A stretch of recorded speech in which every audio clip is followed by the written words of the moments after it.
Hey everybody, welcome back. Mr. Brewer, Fish, Bugs, and Bullets here, back with another video. It's been a while. Um, I have my first deer rifle here with me today. It's in a slightly different configuration than when I originally got this. This is a Lee Enfield 303 British, number 4, Mark 1. And like I say, this was my first hunting rifle, and I got it in 1992. And I got my first deer with this and my first and only elk with this rifle. And I hunted with it for several years, and those were the only two animals I got with it.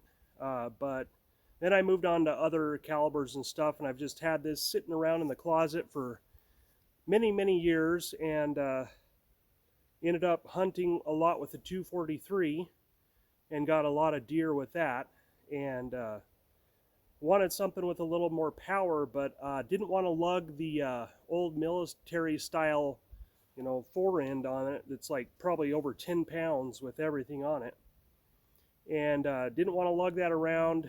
Wanted something that was more sporting looking, and made a decision that I thought about a long time back in around 2008, to go ahead and sporterize this, or begin the process of sporterizing it anyway. Now that I look back on it, I really wish I hadn't done that. But at the time, I honestly didn't think I would ever be able to afford another rifle. That's how the economic situation was for me at the time. Since then, I've bought a lot of different rifles, but this year, after having cut the barrel down, sanded all the bluing off of this thing, and pretty much leaving it in a situation where it couldn't be shot safely and didn't have any sights, I finally took it to a gunsmith this year, and local gunsmith, and dropped it off there in January of 2021. And because of the shortages with everything, the gunsmith, I had asked him to recrown the barrel, put a front sight on, and re-blue all the metal, and do a safety check to make sure it was safe to shoot. And because of the shortage, there was no bluing that the gunsmith used, and it ended up taking 9 months to get the gun back. But finally, in September, I did get the gun back in complete, and happily paid the charges for all the work that the gunsmith did, and he did a great job. So I'm back up in the woods today after, let's see, probably 13 years of not being able to shoot this gun. And I have put a few rounds through it, make sure it was safe, and it looks like it's doing pretty well. It's got the iron sights with the peep sights there, rear peep sight, and then had the gunsmith put a front ramp post sight on there. And I've been putting a few rounds through it, and it seems to be doing pretty good with iron sights. I'm shooting at various distances between about 70 and 35 yards. I've done some shots at 70 and some shots at 35, and it's pretty close. It could be better, but it might be me. I'm a little jumpy shooting a rifle that just came back from the gunsmith, but had this old sling on it. It had a little bit of green mold on it. It was a little stiff, so I got some. I watched a video on YouTube where a saddle smith, a guy that works on leather saddles, said to use lemon juice on that sling, on the leather, to clean off the mold, to neutralize it. And then I put some neat's foot oil on it.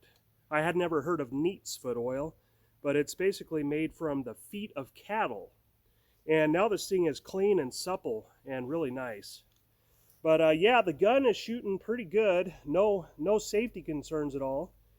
And I just need to work on my marksmanship with it a little bit.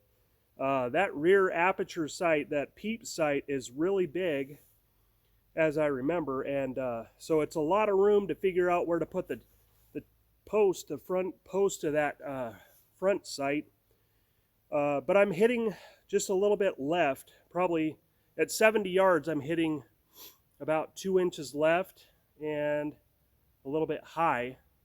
At 35 yards, I was shooting just slightly left and low, so that made sense to be shooting a little low at that. So yeah, I'm at 70, I'm about 2 inches left and 2 inches high. So that's not terrible. I'm really thinking about taking this on my elk hunt. I made a video previously with my 7mm 08, thinking about taking that one on my elk hunt. I've got a cow elk tag in December, and so I think I'm going to take this rifle as if I get a chance for something up close. And then I've got my 270, which is really well sighted in. My Winchester Model 70 Classic Sporter in 270. I've got it shooting the Fusion 150 grains really well. So that'll be my primary. And then if I get a chance to shoot something close, I might take it with my 303 British, and that'll be a pretty sentimental experience for me, probably, because the one elk I've killed in my life was a spike elk in northeastern Oregon, and I shot it with this gun. So I feel like it would be fun to try to do that again. So that's what we're out here doing. Just give you a couple close-up looks again. This rifle, I refinished the stock when I did all that work on it that I left undone for all that time. Got a nice recrowning job, nice bluing job. It's a matte bluing, all the metal parts, most of them, except for the brass parts. And yeah, I put the sling studs on here because they're up further when you got the full length stock. So yeah, overall I'm happy. I think I could kill an elk with it within 100 yards. So it's nice to have it back in service, for sure. But yeah, it's a real nostalgic thing for me, and I know a lot of you are probably just wanting to jump through the screen and choke me for sporterizing it. And like I said, I would, if I could do it over again, I would not have done that. But hindsight is 20/20. And here we are. But it's still a real sentimental gun for me. I'm never going to get rid of it. I'll pass it down to my kids, and that'll be what we'll do. Hopefully they'll appreciate it as much as I did. My dad bought it for me when I was 12 years old, so that probably dates me a little bit. But anyway, hope you enjoyed taking a look at it. And I've got a post on my blog, fishbucksandbullets.com. I need to do some work on that site, but I got a post about it I haven't read in many years, about this rifle and the decision-making process of go ahead and sporterizing it, and where I left off, and then many years later where the Gunsmith picked up. So if you ever happen to it's going to be buried in the website right now, but there's an article about that. Anyway, hope you enjoyed it, and I'm gonna try to reset the camera here and take a couple shots for you.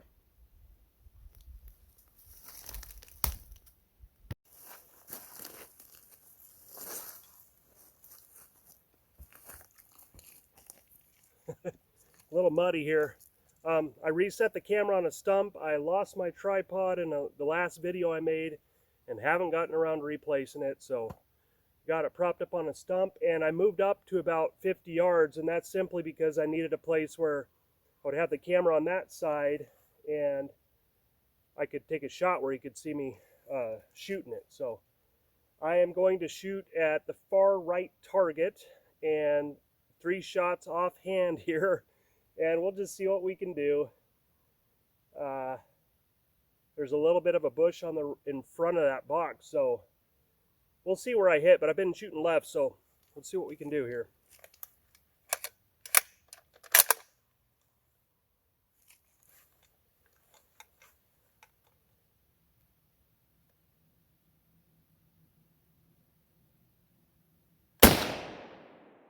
missed that completely. Got to save the brass. I've got to just purchased a Lee loader. I'm going to try to reload some of these. So we'll see how that goes. But I think I jerked the hell out of that.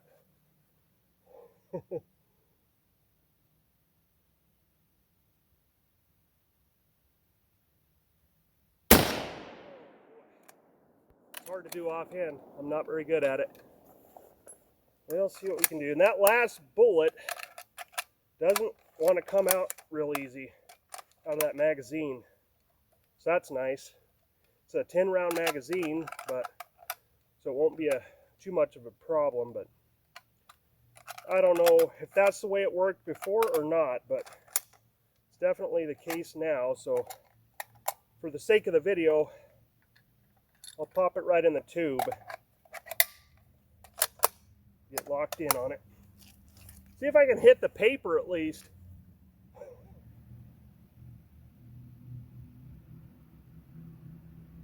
Might have hit paper.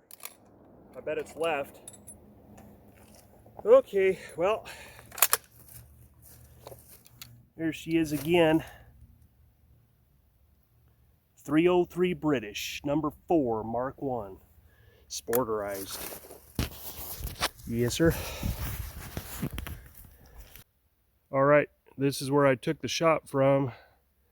I think it's about 50 yards, so we'll walk up and probably be embarrassed by how bad of a shot it was, but it's all fun anyway. Yeah, it's got a 2-stage trigger on it, so it takes a little getting used to. I have seen some videos indicating that it makes it easier to take offhand shots, but okay, it's not as bad as I feared.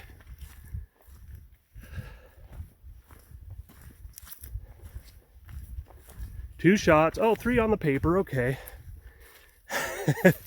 There we are. So I was shooting at this right one, and you got 1, 2, 3. So not altogether terrible. Again, I think I can kill an elk with that offhand within 100 yards. Preferably with the rest. Here's my group from earlier. These were the ones that I shot at 70. And there was a third shot that it was off the paper. And then this one was at about 35. And those were at about 25, so not bad there. But had one way up there too at 70.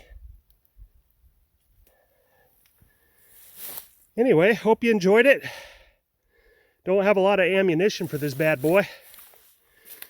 Actually, I do. I have a lot of full metal jacket, but I don't want to shoot up more of this Remington Core Lokt. It's Remington Core Lokt 180 grain. So I want to keep a few. I got 7 rounds left now for shooting an elk.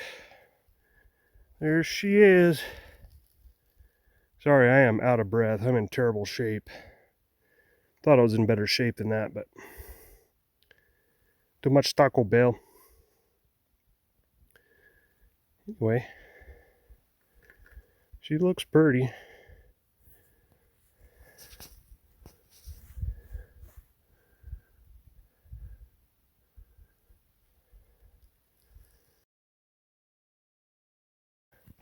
I want to clarify that I wasn't super happy with that group at 50 yards offhand.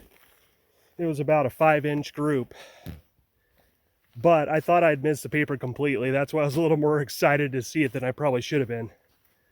But yeah, I'm going to have to practice with it, take it to the range, and try to shoot some good groups off a good rest. I just made a quick trip up into the woods today because it's probably going to be my last chance to do anything with it before elk season, and I wanted to try to make sure that it was shooting safely, not blowing up on me, and shooting somewhat accurately, which it is. So I'm pretty happy with it. Functionality test complete.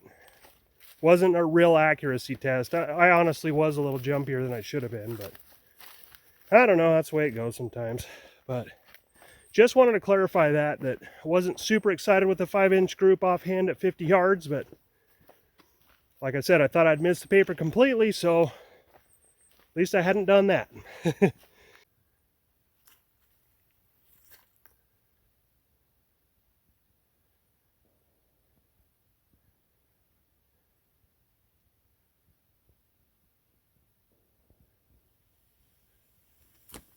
Here's a look at those 303 British Core Lokt. This is an old box that I got at a pawn shop for 30 bucks, which I actually thought was a decent deal, considering that I'd seen them online for about 50 bucks a box.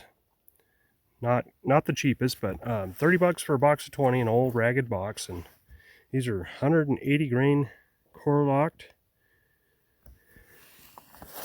Yeah, 180 grain Core Lokt soft point, 303 British, and shot 13 of them, but I got a few left. It's comparable to a 308 or a 7.62 by 54R, the Russian Mosin-Nagant. A little less than a 30-06, probably a little comparable to 308. Not sure if it's just above or just below, but does shoot a lot of 175, 180 grain round nose bullets. I've got some Cellar and Bellet, or however you say that are full metal jackets. I think they're 174, I'm not sure. But I'll have to get it back out and shoot it. But I wanted to give you a look at those cartridges. My old crusty box here. I think I bought one more box that day, I can't remember.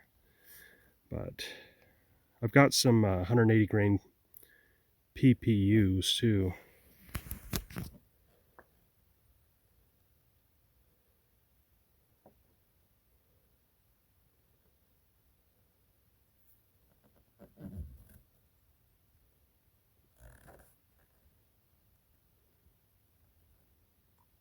I think these are interesting design on this. Sorry. See that copper is jagged at the end there. Some of the newer Core Lokts I've seen are round on the top of the copper, and these are kind of jagged. Seems like it would open up better, but I don't know. But yeah, I shot my elk with it. It was a spike elk, and went down within about 30 or 40 yards after being hit. So, and we found the bullet on the opposite side under the hide, so they penetrate pretty good. The shot was at about 50 yards too. Came running across the top of a hill right at us, because my two brothers had gone around the hill and pushed him our way, my dad and I. So yeah, 303 British. It's been all over the world. It is all over the world. Not this particular one. Well, it probably has been actually, but they hunt all over the world with them, is what I was trying to get at. And it's a great and interesting caliber from World War II, World War I and World War II, I believe. But it's a number 4 Mark 1. Not too shabby. It's 3:03 o'clock. Kind of appropriate.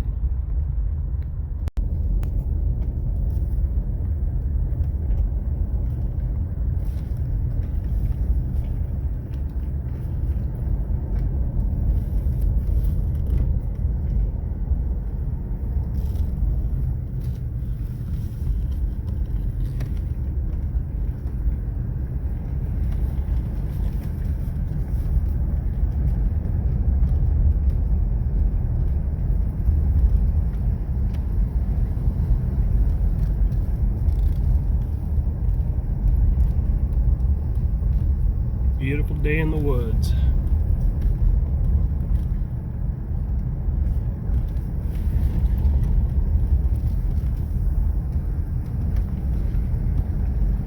Having some rain, now it's cleared off. It was foggy this morning.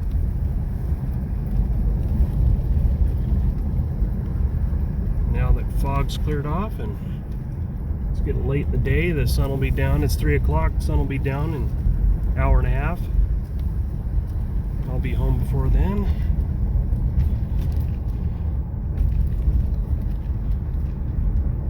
Hopefully I'll see a critter or two on the way home. We'll see. just for fun, obviously, not hunting right now. Thought you might enjoy seeing a little bit of the scenery on the way home.